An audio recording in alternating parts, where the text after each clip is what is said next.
जय हिंद साथियों, स्वागत है आपका हमारे इस चैनल पर। साथियों, आज की वीडियो में आप सीखने वाले हो रासायनिक अभिक्रिया एवं समीकरण। दोस्तों, मैंने इसके पिछले 5 वीडियो बनाए थे जिसमें आपका चैप्टर फुल और डिटेल से समझाया था। आज की वीडियो में दोस्तों ये वन शॉट होगा वीडियो। अब दोस्तों वन शॉट यानी आप एक ही वीडियो में आज के जितने भी आपके कॉन्सेप्ट है इस चैप्टर के अंतर्गत रासायनिक अभिक्रिया एवं समीकरण में सब कुछ सीख जाओगे। इसीलिए दोस्तों आप वीडियो को एंड तक वॉच कीजिए। और दोस्तों ये जो वीडियो होगी 35 मिनट में लगभग समाप्त हो जाएगी, इसीलिए साथियों वीडियो को एंड तक वॉच कीजिए। तो पहले बात करें दोस्तों हम आखिर परिवर्तन कितने प्रकार के होते हैं। आप पढ़ रहे हो रासायनिक अभिक्रिया एवं समीकरण, तो दोस्तों पहले हम ये बात करेंगे कि आखिर परिवर्तन कितने प्रकार के होते हैं। क्या दोस्तों? परिवर्तन दोस्तों ये जो वीडियो है क्लास 10th का है, जैसा कि आपको पता ही होगा। तो दोस्तों परिवर्तन कितने प्रकार के होते हैं पहले हम ये देखते हैं। तो दोस्तों परिवर्तन कितने प्रकार के होते हैं आप बताइए।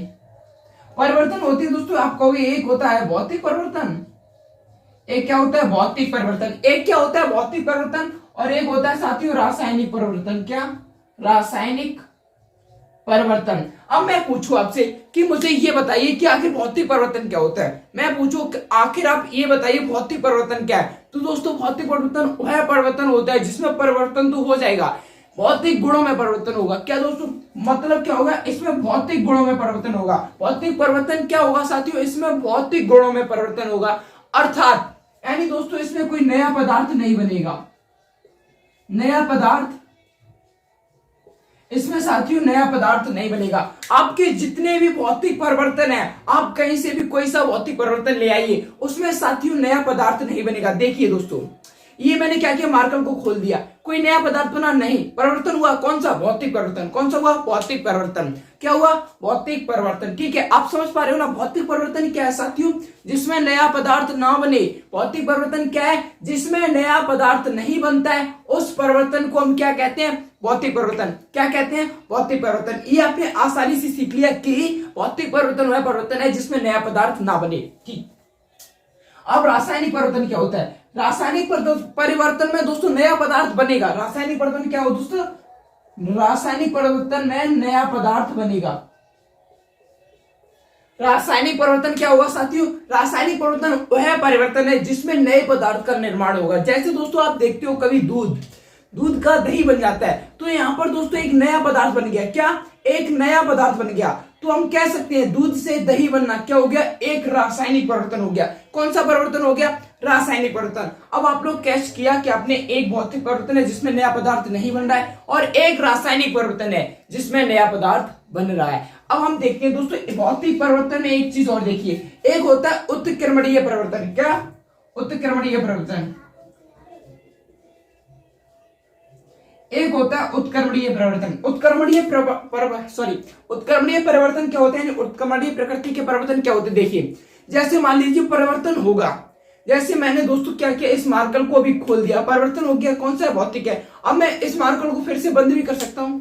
यानी दोस्तों उत्क्रमणीय परिवर्तन क्या है? रिवर्सिबल, यानी एक बार परिवर्तन होने के बाद पुनः अपनी स्थिति में वापस आ जाएगा। समझ पा रहे हो? जैसे मान लीजिए दोस्तों मैं अभी आपके लिए एक कागज लेके आ रहा हूं, 1 मिनट रुकिए, वेट कीजिए, वेट करो साथियों। आपने वेट कर लिया होगा ही हो। जैसे साथियों समझ लीजिए ये कागज है। क्या? दैट इज कागज।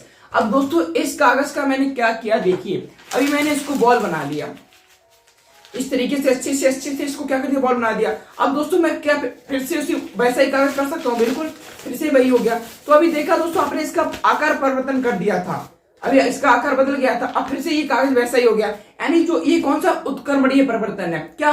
उत्क्रमणीय परिवर्तन है। ठीक है, यानी दोस्तों फिर से अपनी स्थिति में आ जा सकता है। ठीक है, अब आप ये बताइए, अब ये रहा कागज का कागजी रहा, ऐसा तो नहीं कि ये रसगुल्ला बन गया, नहीं बनाना। तो परिवर्तन कौन सा हो गया? भौतिक। यानी दोस्तों अब आप ये बताइए, क्या ये सारे भौतिक परिवर्तन जितने भी आपके पास भौतिक परिवर्तन है वो उत्क्रमणीय प्रकृति के होंगे?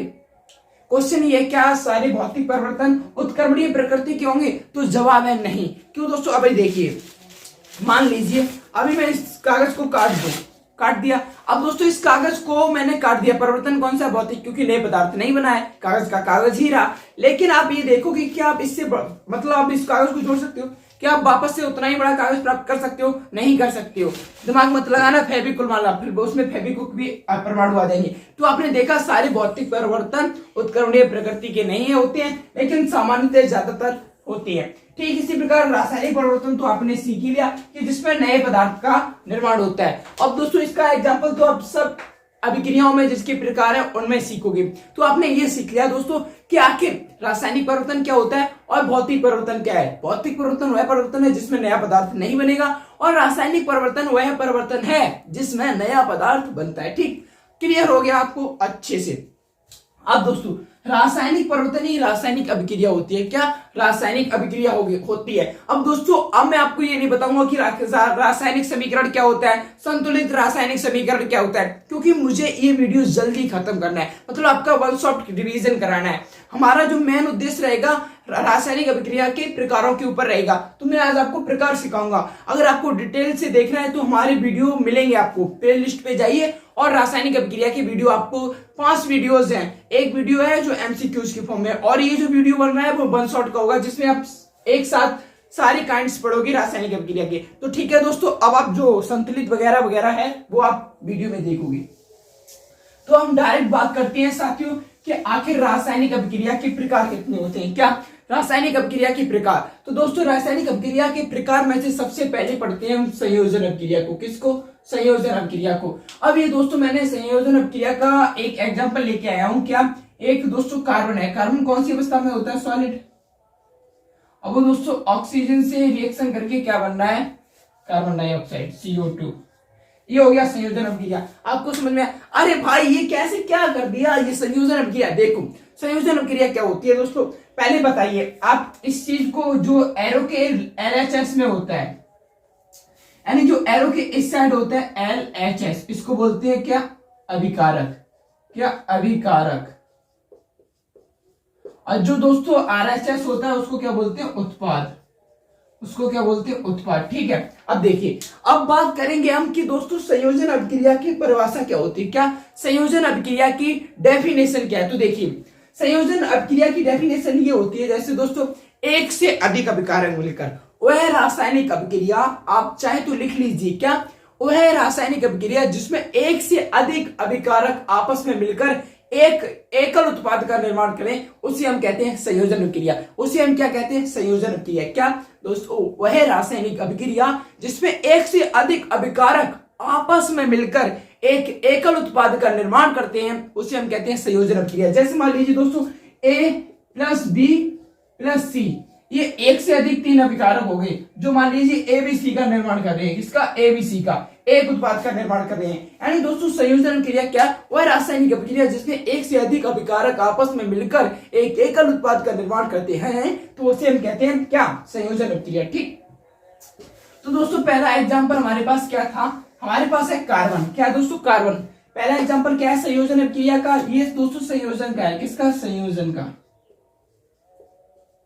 संयोजन का। तो पहला एग्जांपल क्या है दोस्तों हमारे पास? देखिए कार्बन है। क्या? कार्बन जो रिएक्शन कर रहा है ऑक्सीजन से। जो किससे अभिक्रिया कर रहा है दोस्तों? ऑक्सीजन से अभिक्रिया कर रहा है। और दोस्तों ये कार्बन डाइऑक्साइड गैस बना रहा है। क्या? कार्बन डाइऑक्साइड गैस बना रहा है। ये वैसा है दोस्तों जैसे कागज में कार्बन का कंडक्ट होता है। अगर आप कागज को जला दोगे तो जो राख मिलेगी वो कार्बन डाइऑक्साइड है। ठीक है, तो दोस्तों यहाँ पे क्या हो रहा है? कार्बन ने ऑक्सीजन के साथ अभिक्रिया की। अब आप बताइए यहाँ पे उत्पाद एक से अधिक है। एक उत्पाद कार्बन हो गया, एक यहाँ पे जो अभिकारक है वो एक से अधिक है। देखो एक अभिकारक हो गया आपका कार्बन वाला, एक हो गया ऑक्सीजन वाला। लेकिन साथियों जो उत्पाद बन रहा है CO2 वो तो एक ही है ना। तो आपने संयोजन क्रिया में क्या सीखा कि इसमें जो होगा अभिकारक एक से अधिक होंगे और उत्पाद एक बनेगा, उसको हम संयोजन क्रिया कह देंगे। ठीक, इसी प्रकार इसका हम दूसरा एग्जाम्पल देखते हैं। क्या दोस्तों? दूसरा एग्जाम्पल है H2।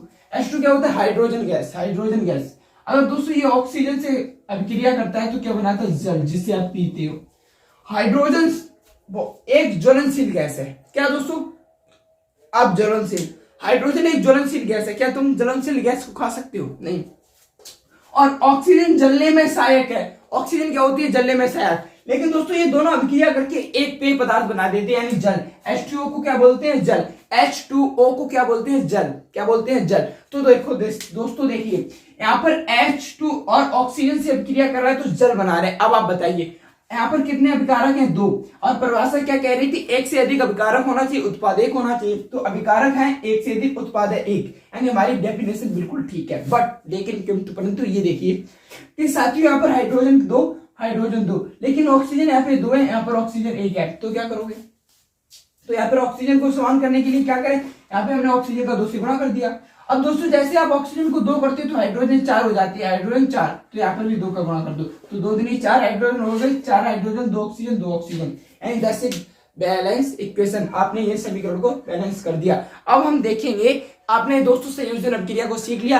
माना कि दोस्तों हम लोग फास्ट चल रहे हैं, लेकिन अगर दोस्तों आप रिवीजन के तौर पर ये वीडियो देख रहे हो तब ये बहुत ही ज्यादा मजेदार है, क्योंकि दोस्तों हम एक एक करके कॉन्सेप्ट को सीखेंगे डायरेक्ट और चैप्टर खत्म, क्योंकि हमें 35 मिनट में ये चैप्टर खत्म करना है। इसलिए साथियों मैं आपको फिर एक बार बता देता हूं कि संयोजन अभिक्रिया क्या है। वह है रासायनिक अभिक्रिया जिसमें एक से अधिक अभिकारक आपस में मिलकर एक एकल उत्पाद का निर्माण करते हैं, उसे हम संयोजन क्रिया कहते हैं। तो दोस्तों जब हमारा संयोजन कंप्लीट हो गया तो इसको हटा दें, नहीं तो बेफालतू में एक नया बार मिलेगा।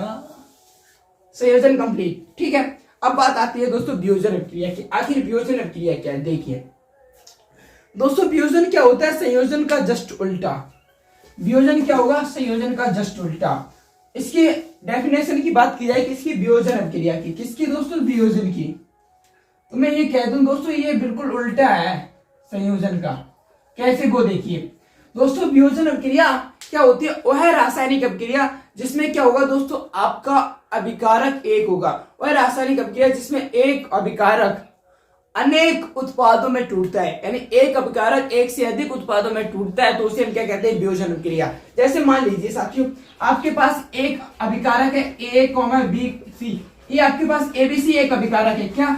ABC ये आपके पास एक अभिकारक है। क्या? ABC आपके पास एक अभिकारक है, ठीक है। अब ये क्या कर रहा है दोस्तों? A plus B plus C में टूट गया। किसमें? A plus B plus C में टूट गया। अब आप क्या यहाँ पर क्या हो रहा है दोस्तों? वियोजन अभिक्रिया। क्यों? क्योंकि दोस्तों आपने देखा वियोजन अभिक्रिया वह अभिक्रिया होती है जिसमें क्या होगा? अभिकारक तो एक होगा। अभिकारक कितना होगा? एक, लेकिन उत्पाद दोस्तों एक से अधिक होंगे। तो यहाँ पर कितने उत्पाद मिले? 3 उत्पाद मिले। तो आप देखते हैं सीधा हमारा केमिस्ट्री की दृष्टि से एग्जाम्पल क्या है।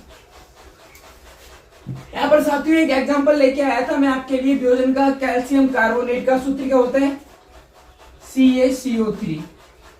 इसको बोलते हैं कैल्शियम कार्बोनेट। लिख लेना, calcium carbonate and calcium carbonate. अब ये अभिक्रिया कर रहा है दोस्तों किससे?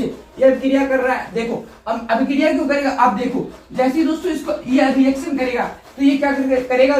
2 उत्पादों में टूट जाएगा। क्या? एक कैल्शियम ऑक्साइड, एक क्या? Calcium oxide. अब दोस्तों देखिए CaO निकल गया, तो यहाँ पर O कितने बचे? 2 और एक C बचा, तो क्या बचेगा? Carbon dioxide. क्या बचा? Carbon dioxide. तो देखा आपने वियोजन अभिक्रिया में क्या हो रहा है दोस्तों?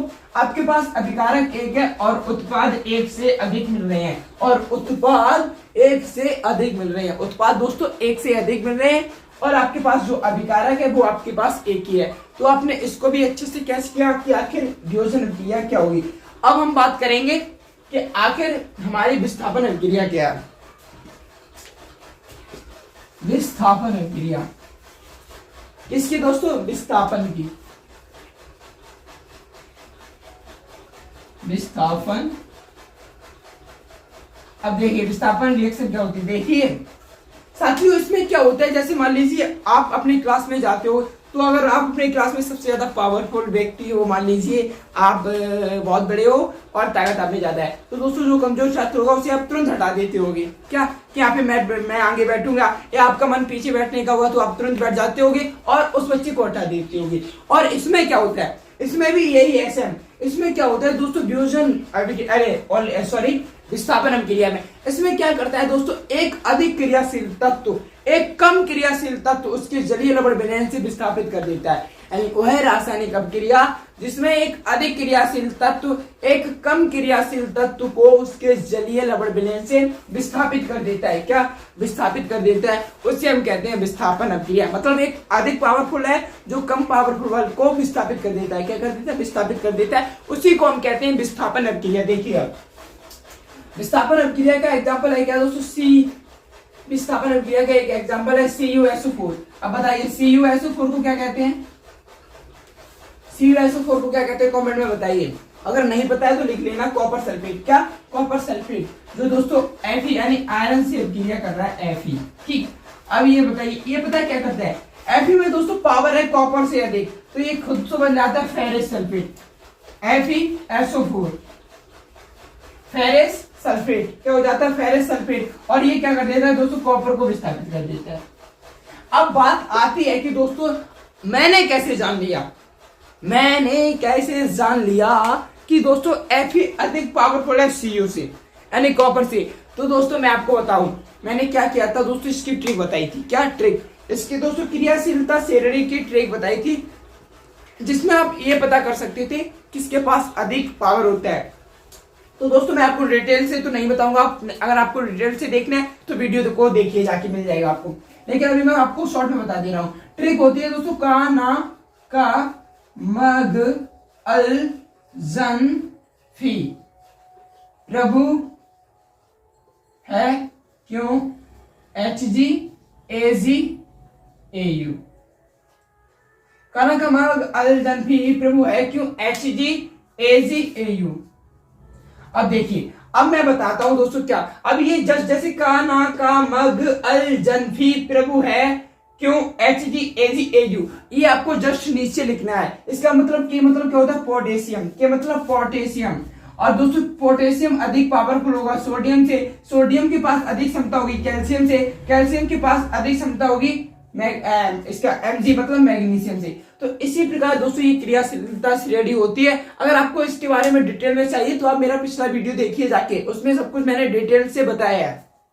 अब देखिए, अब दोस्तों आपका Fe कहां पर? Fe देखिए ये रहा, और Cu दोस्तों कितना नीचे है? तो Fe ऊपर है इसलिए इसके पास अधिक क्षमता है, और Cu नीचे था इसलिए इसके पास कम क्षमता थी, इसीलिए इसको Fe ने क्या कर दिया? विस्थापित कर दिया था। क्या कर दिया था?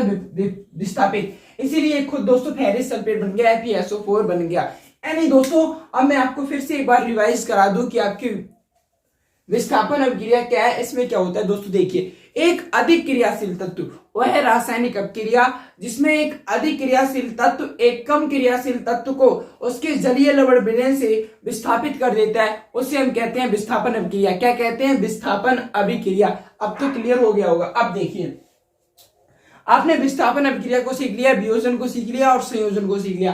अब हमारा चौथा प्रकार आता है द्विविस्थापन अभिक्रिया। किसका? द्विविस्थापन अभिक्रिया। दोस्तों ये क्या करते हैं? ये फ्रेंड्स होते हैं द्विविस्थापन अभिक्रिया, और ये आपस में लेन देन बहुत करते हैं। जितने भी द्विविस्थापन अभिक्रिया होती है ना दोस्तों, ये अपने आप में लेन देन ही करते रहते हैं। मतलब इनका व्यवहार इतना अच्छा और बहुत ही मजेदार है। ये क्या करते हैं दोस्तों? लेन देन करते रहते हैं। क्या? लेन देन।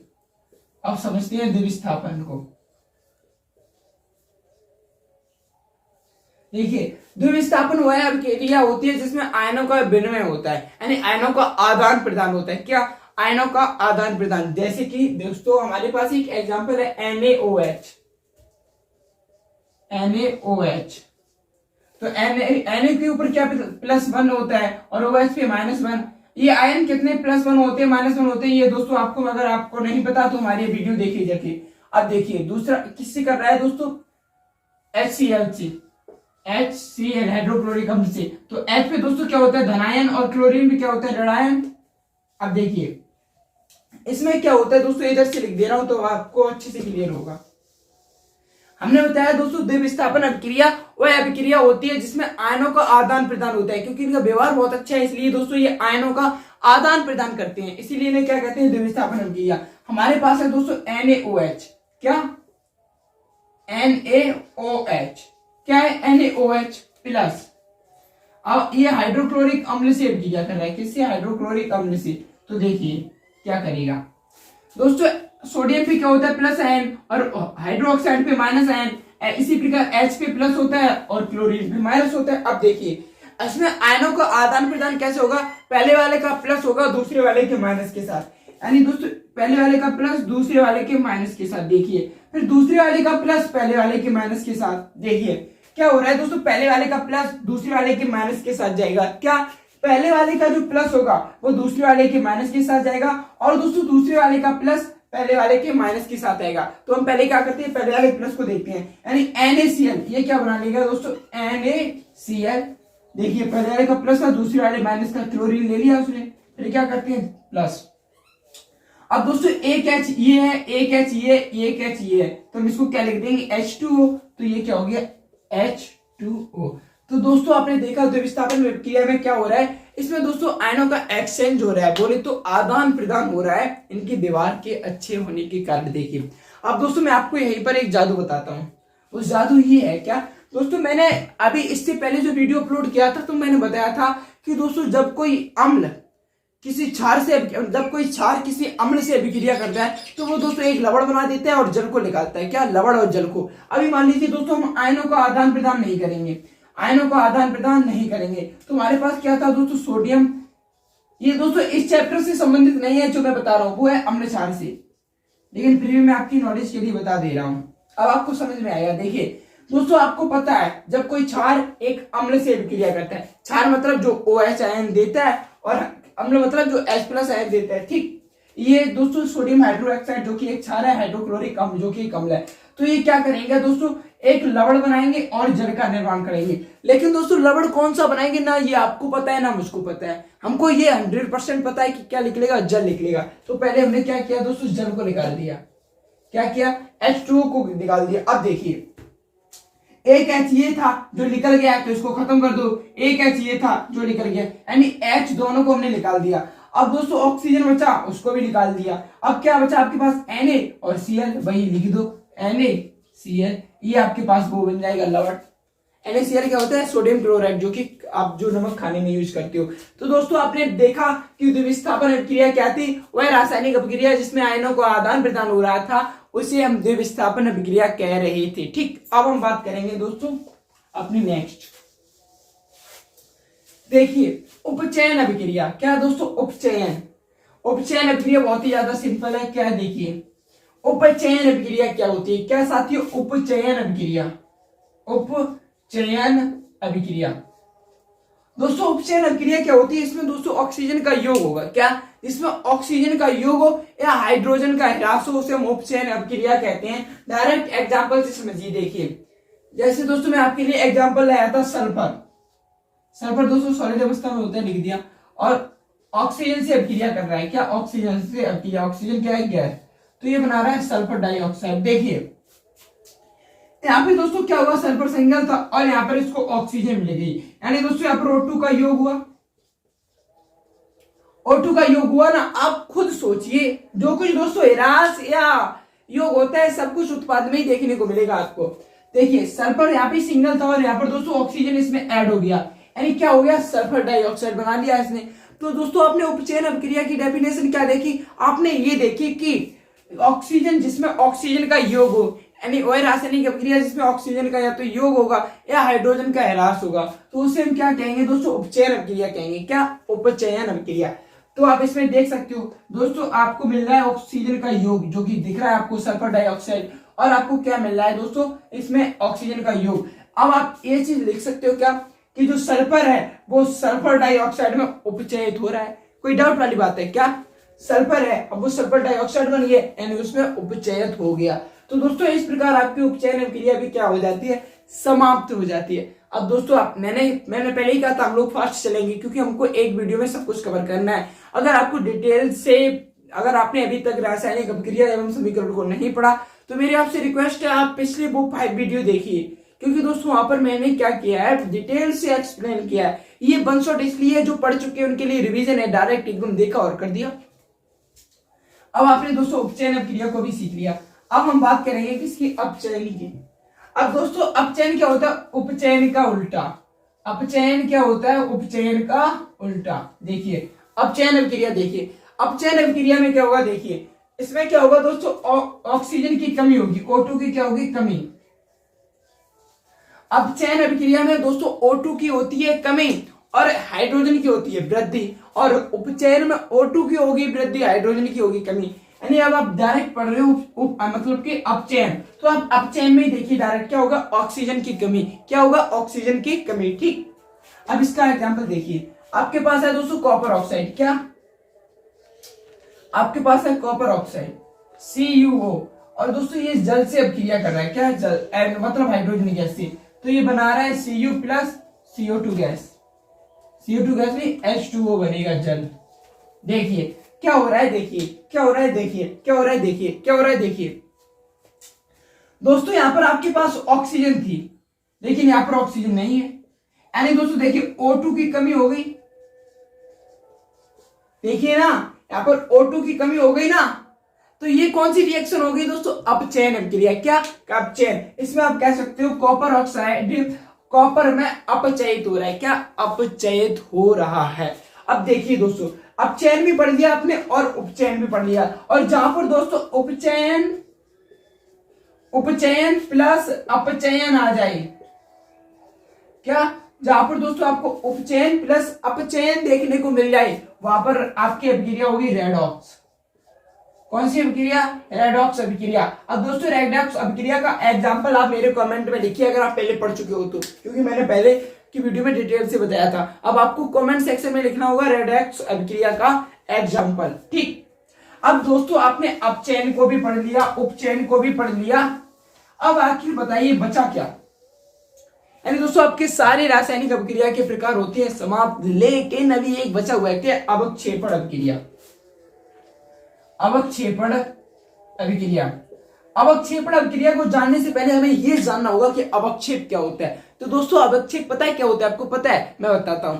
अवक्षेप दोस्तों वह पदार्थ है जो जल में घुलता नहीं है, यानी वह रासायनिक अभिक्रिया जिसमें एक अवक्षेप अर्थात एक अघुले पदार्थ का निर्माण होता है जो जल में ना घुले, उससे हम अवक्षेपण अभिक्रिया कहते हैं। जैसे एग्जांपल समझ लीजिए, आपके पास होता है दोस्तों बेरियम क्लोराइड। क्या, बेरियम क्लोराइड जो अभिक्रिया कर रहा है सोडियम सल्फेट से। अब देखिए दोस्तों बेरियम के ऊपर क्या होता है, बेरियम के ऊपर होता है +2 और क्लोरीन के ऊपर होता है -2। इसके ऊपर होता है +2, इसके ऊपर होता है -2। अगर साथियों आपको ये ना बताऊं तो दोस्तों हम आयरन का वीडियो देख लेना, नहीं तो आप कुछ देखो ही ना। तो आपको बताया था पहले वाले का प्लस दूसरे वाले के माइनस के साथ, तो क्या हो जाएगा, ये BaSO4 यहां से ऐसे हो जाएगा ना साथियों। अभी ये हो जाएगा इसके साथ, तो ये क्या बना देगा, प्लस Na2। अब दोस्तों देखिए Na यहां पर भी तो यहां पर भी, तो ये बना देगा 2NaCl। अब देखिए, अब आप बताइए दोस्तों BaSO4 जो आपको प्राप्त हुआ है ये एक ठोस है। ये क्या है आपको, ठोस। इसे बोलते हैं वैसे दोस्तों सोडियम सल्फेट, नहीं बैरियम सल्फेट। क्या, बैरियम सल्फेट। BaSO4 को हम बोलते हैं बैरियम सल्फेट। क्या बोलते हैं, बैरियम सल्फेट। अब दोस्तों ये बैरियम सल्फेट जो कि एक अवक्षेप है यहाँ पर। क्या, अवक्षेप। क्या है, अवक्षेप है यहाँ पर, क्योंकि ये ठोस है। और दोस्तों बेरियम सल्फेट जल में घुलता नहीं है, यानी ये अघुलनशील पदार्थ है। अब आपने समझ लिया दोस्तों अवक्षेपण अभिक्रिया क्या है। अवक्षेपण अभिक्रिया वह रासायनिक अभिक्रिया होती है जिसमें दोस्तों एक अवक्षेप अर्थात दोस्तों एक अघुले पदार्थ का निर्माण होता है, उसे हम अवक्षेपण अभिक्रिया कहते हैं। तो दोस्तों आपका अब इस टॉपिक में कुछ भी नहीं बचा, तो दोस्तों आपने फाइनली रासायनिक अभिक्रिया एवं समीकरण को समाप्त कर दिया था। मुझे पता है साथियों ये वीडियो बहुत ही फास्ट वे में रहा है, लेकिन ये उनके लिए था जो क्या दोस्तों पढ़ चुके हैं। अगर आपने अभी नहीं पढ़ा तो पहले पास वीडियो देख लीजिए, उसके बाद ये देख लेना। अब दोस्तों आपने इस टॉपिक को कर लिया कंप्लीट। अब हम मिलेंगे आपको नेक्स्ट टॉपिक के साथ, तब तक के लिए जय हिंद, वंदे मातरम।